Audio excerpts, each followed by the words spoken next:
आरोही sports मध्ये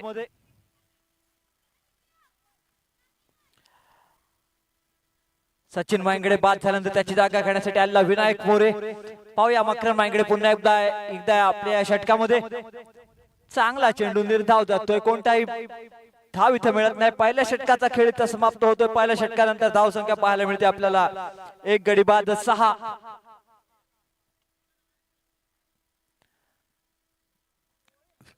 पंकज स्मृती संघाने नाणेफेक जिंकली आणि प्रथम फलंदाजी करण्याचा हा निर्णय.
वीरेश मोरे साठी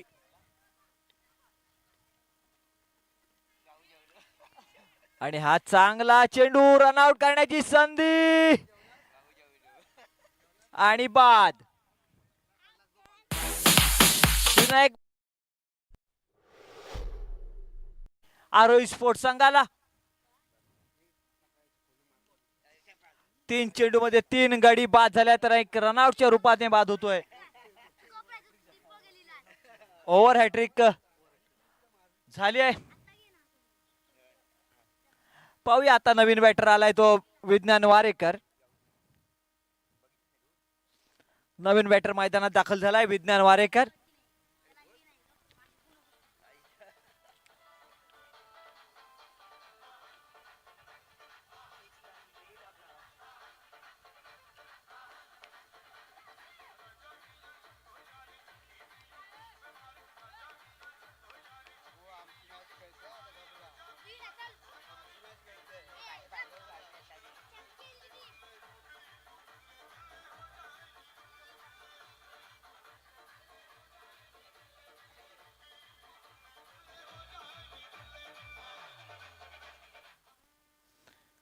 बॉल निर्धाव जातोय.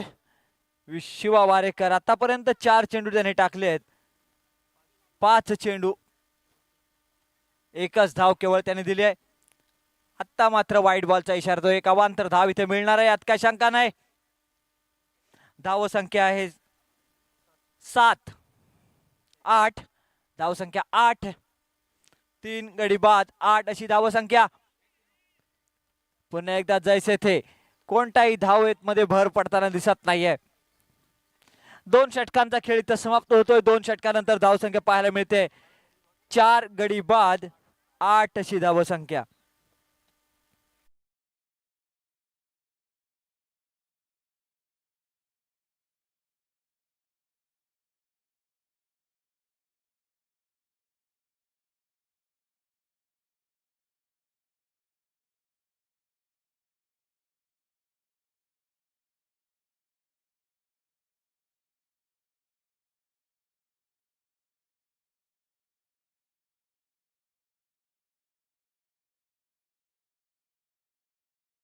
कडून परंतु त्याला साथ मिळत नाहीये दुसऱ्या एंड कडून.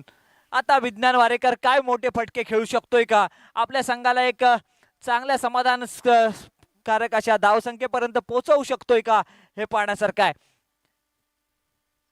पाहूया 4 षटकांचा हा सामना. तिसरं षटक प्रगती पथात आहे. हर्ष वारेकरनं पहिल्या चेंडूवरती 1 धाव इथं खर्च केली आहे. फुल टॉस चेंडू आणि फुल टॉस चेंडूचा फायदा मात्र घेता आला नाहीये. झेल घेण्याचा प्रयत्न होता करण मोरेचा, चांगला प्रयत्न, छोटा क्षेत्ररक्षक तिथे होता. नो बॉलचा इशारा येतोय आणि मला वाटतंय फ्री हिट असणार आहे, यात काय शंका नाही. नो बॉलचा इशारा. धावसंख्या झाली 11.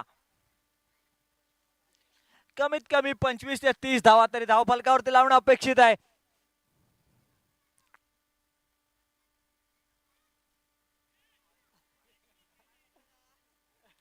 वाईट बॉलचा इशारा येतोय. फ्री हिट कंटिन्यू राहणार आहे.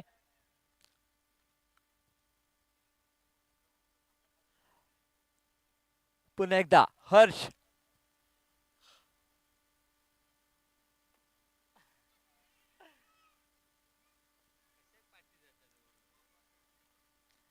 विज्ञान वारेकर आल्यानंतर मला वाटते जेवण झाल्यानंतर देखील बॅट काय चालत नाहीये.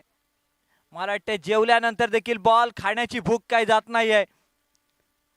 जेवलाय. सगळे चेंडू निर्धाव जात आहेत. धावसंख्या पाहायला मिळते आपल्याला 12. पण चेंडू आणि बॅटचा काही संपर्क इथं होत नाहीये.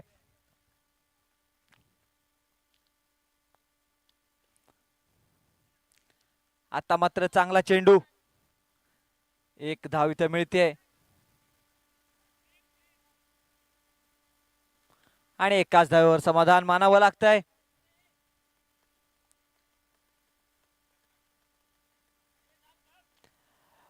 पाहूया विरेश मोरे काय मोठे फटके खेळून एखादा धावसंख्येमध्ये भर काढू शकतो का, हे पाहण्यासारखं आहे.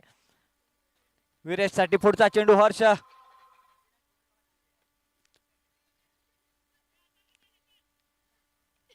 1 धाव.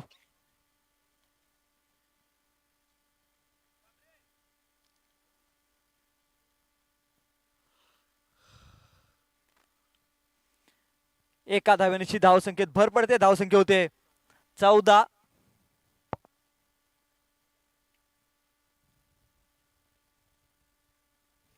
आणि बोल्ड तंबूत परतलाय विज्ञान वारेकर.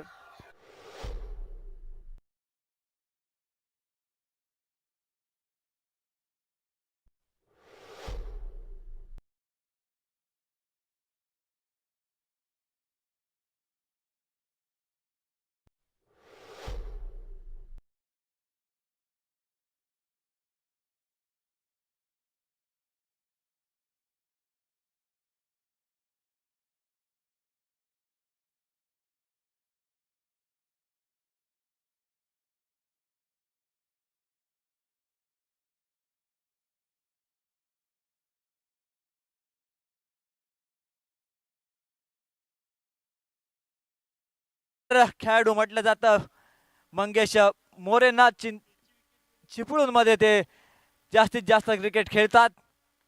आणि आता मात्र विरेश मोरेची विकेट जाण्याची दाट शक्यता आणि बाद. पूर्णपणे ढेपाळली ती टीम.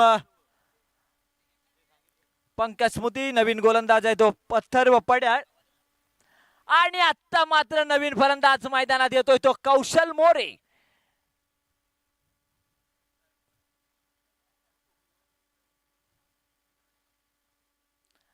कौशल मोरे एक अष्टपैलू असा हा खेळाडू मैदानात दाखल झालाय.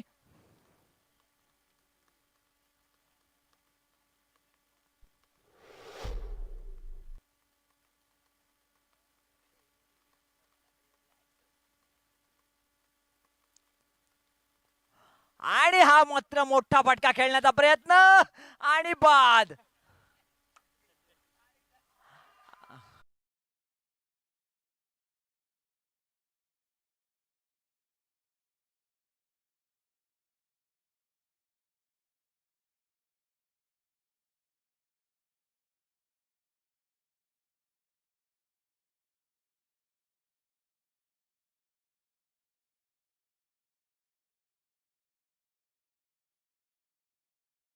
प्रकाश नागवेकर मैदानाकडे जातोय.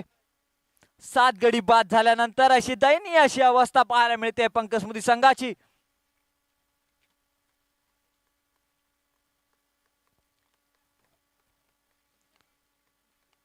धाव संख्या 7 गडी बाद 14. अथर्व शेवटचं षटक चालू आहे. काही चेंडू बाकी आहेत. 4 चेंडू अजून या षटकातले बाकी आहेत. प्रकाश नागवेकर काय करतो पाहण्यासारखं आहे.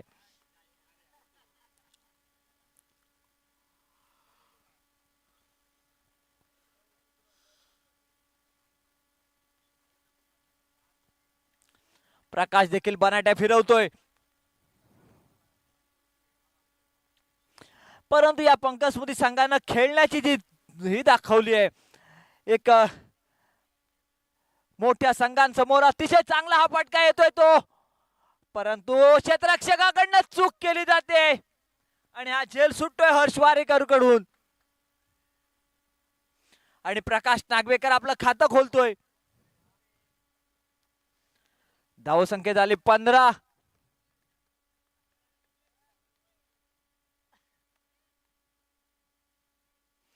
आणि फिरवलाय व्हाल्टा कौशल मोरे.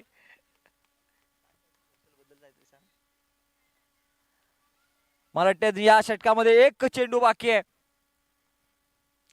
कौशल मोरेनं जर षटकार घेतला तर 500 रुपयाचं रोख बक्षीस आहे. आणि पहिल्या इनिंगचा खेळ इथं समाप्त झालाय. पहिल्या इनिंगच्या समाप्तीनंतर धाव संख्या 7 गडी बाद 15. 16 धावांचं आव्हान आहे समीर पाटीलच्या संघासमोर. समीर पाटीलला विनंती आहे की पहिल्या षटकात जर सामना जिंकला तर 501 रुपये प्रकाश नागवेकर कडून बक्षीस. 501 रुपये प्रकाश नागवेकरांकडनं बक्षीस आहे पहिल्याच षटकामध्ये सामना समाप्त केला तर.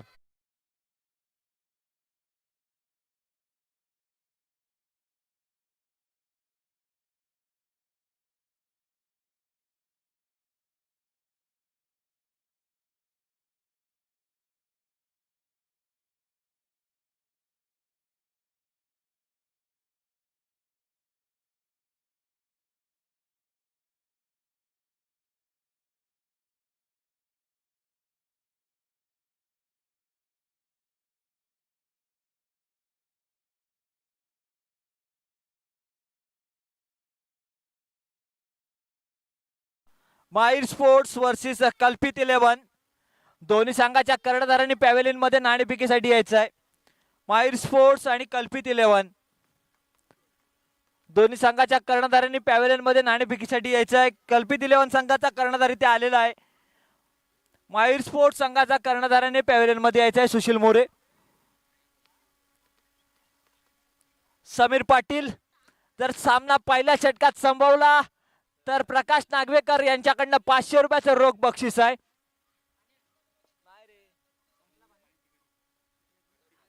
आणि समीरनं सलामीला यायचे आणि प्रकाश नागवेकर गोलंदाजी करतील आणि आव्हान स्वीकारायचं आहे. मला वाटतंय समीर पाटीलने देखील आव्हान स्वीकारलंय.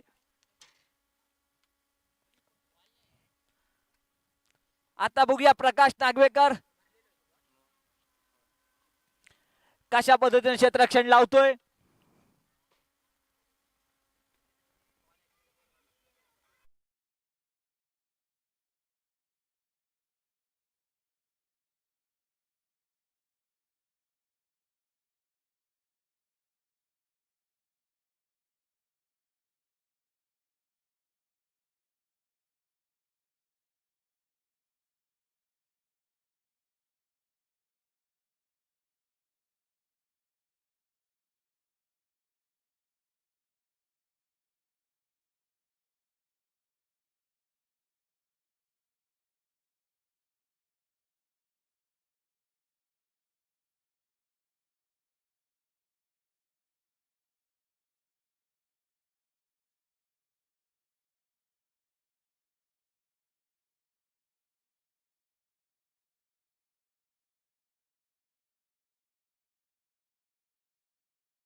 पंकज नागवेकरनं जर समीर पाटीलची विकेट काढली तर रोख 500 रुपयाचं रोख बक्षीस आलंय श्याम पारकर यांच्याकडनं.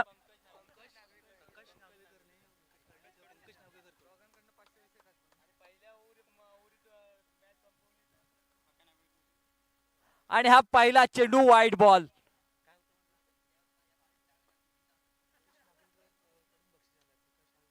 प्रकाश नागवेकरने जर विकेट काढली तर पंकज नागवेकर कडून 501 रुपये आणि हा चेंडू एक धाव. मला वाटते बाबू गावडेने देखील एक षटकार मारला तर 201 रुपयाचं बक्षीस आलेलं आहे. मला वाटते प्रणय मोर यांच्याकडनं 201 रुपयाचं रोख बक्षीस आहे. तर प्रकाश नागवेकरनं जर समीर पाटीलची विकेट काढली तर पंकज नागवेकर यांच्याकडनं 501 रुपयाचं रोख बक्षीस आहे. आणि हा चेंडू जातोय मिड विकेट सीमारेषे बाहेर. षटकार.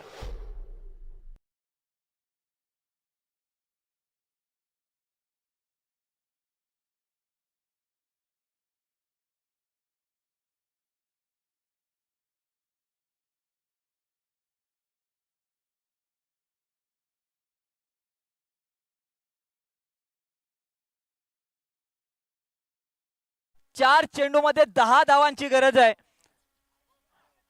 9 धावा आणि समीर पाटीलला देखील नामी संधी आहे या 10 धावा जमवायच्या आहेत. नाही तर पंकज नागवेकरांचं बक्षीस आहे प्रकाश नागवेकरांसाठी. आणि जोरदार अपील. लढाई अजूनही चालू आहे. युद्ध अजून संपलेलं नाही आहे. 3 चेंडू 9 धावांचं आव्हान आहे ते समीर पाटील साठी. बघूया या आव्हानाचा पाठलाग कसा केला जातोय. 3 चेंडू 9 धावा.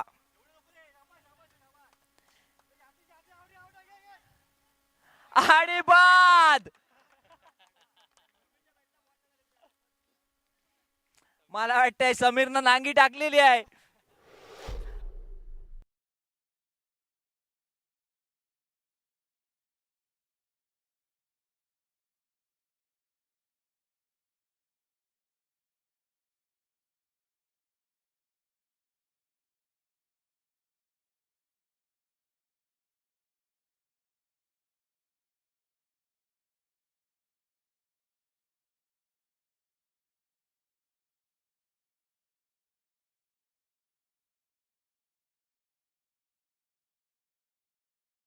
फलंदाज मैदानात दाखल झालाय तो शिवराज वारेकर. अजून 2 चेंडू शिल्लक आहेत. त्यातला एक तरी चेंडू समीर पाटीलने खेळावा अशी अपेक्षा आहे. पाहूया काय होतंय. प्रकाश नागवेकर पुन्हा एकदा. आणि हा पाठवलाय चेंडू सरळ सुरुबन स्टेडियम मध्ये. एक चेंडू बाकी आहे. धावसंख्या 3 धावांची गरज आहे. एक चेंडू 3 धावा.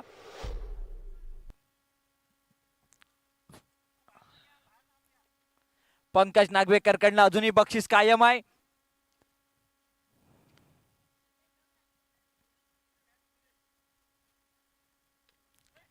आहा चेंडू येतो सीमारेषेच्या बाहेर. 4 धावांसाठी प्रकाश नागवेकर